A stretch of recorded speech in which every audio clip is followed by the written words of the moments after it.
Get ready to be inspired. This advocacy is brought to you by Ignite, a passionate group working to make a real difference in the lives of students. We're fighting for gender equality in education, and this video shows you exactly how. Get ready to see us fighting and advocating. Let's make a change together.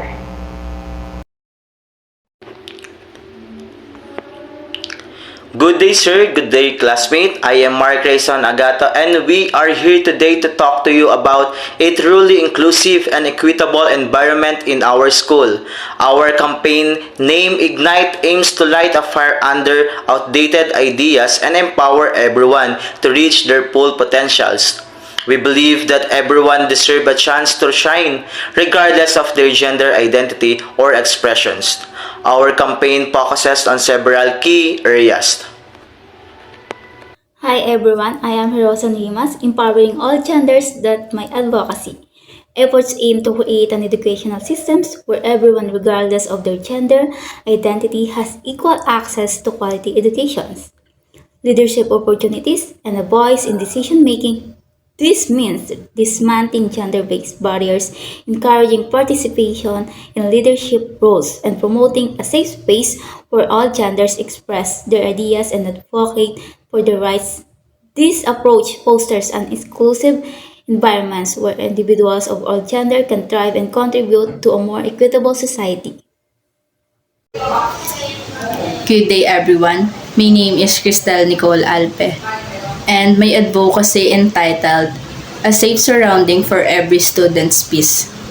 So we firmly believe that all of us, not just the students, but also all the people around the world, regardless of their gender, deserve a safe environment where they can grow, learn, and express themselves without having a fear of discrimination, harassment, and violence.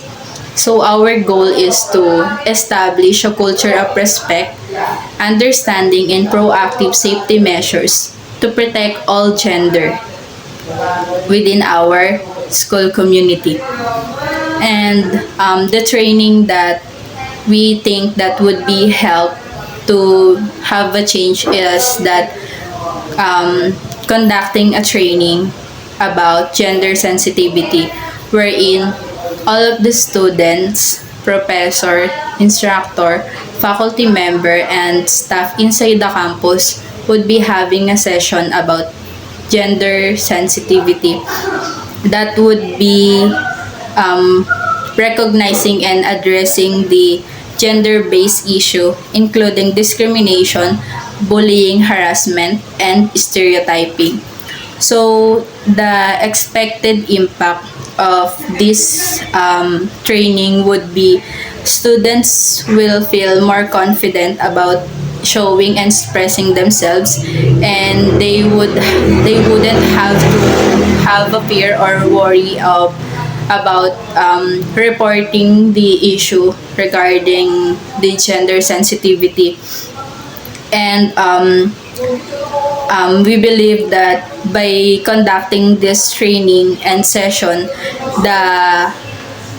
the number of incidents reported would be reduced.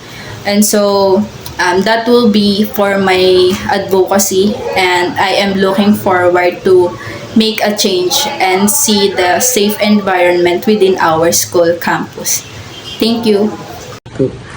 Hi everyone, I am Gomez, and I'm here today to talk to you about creating a truly inclusive and equitable environment in our school. Our campaign Ignite aims to light a fire under outdated ideas and empower everyone to reach their full potential. Gender inclusivity and equal in education. Let's ignite equality. This means ensuring fair access to all resources and opportunities, regardless of gender.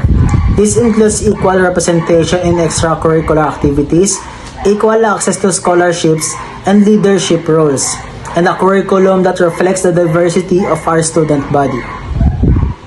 Imagine a school play with diverse gender roles, allowing students of all genders to explore their talents and challenge stereotypes.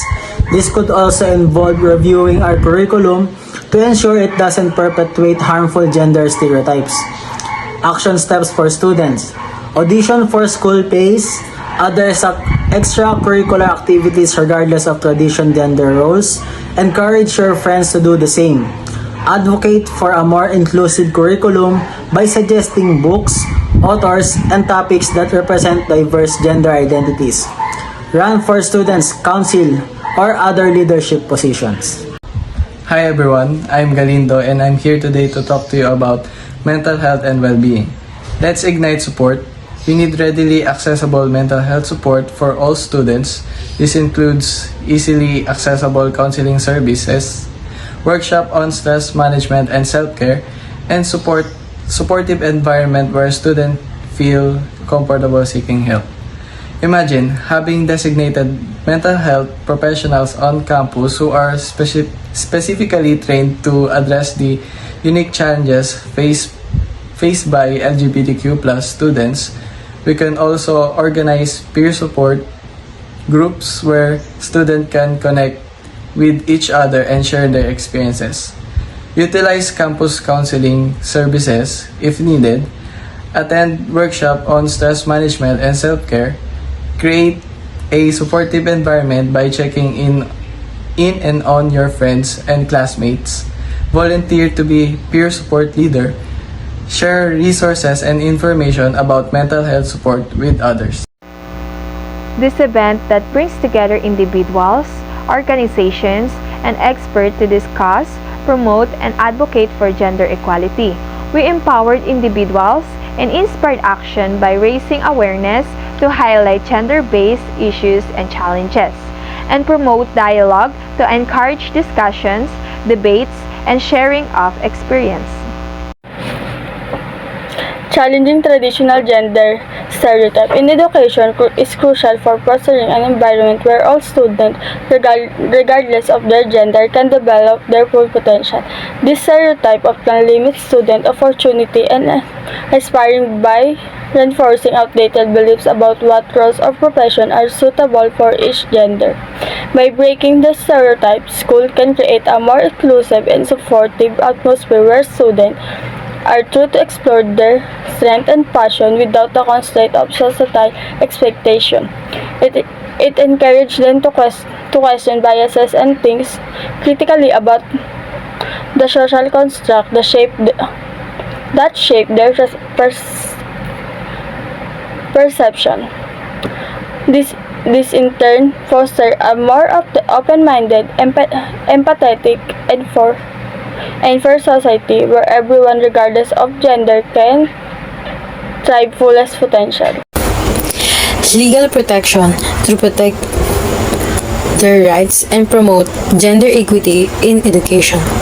Field of education where there is no dominant and inferior in terms of gender, allowing all students gain the rights to act and do without harming others, implementing policies and rules to be followed while not abusing it. An environment where at any circumstances, gender equity is successfully given. For the explanations of don't put people in boxes, number 1 is rejecting stereotypes.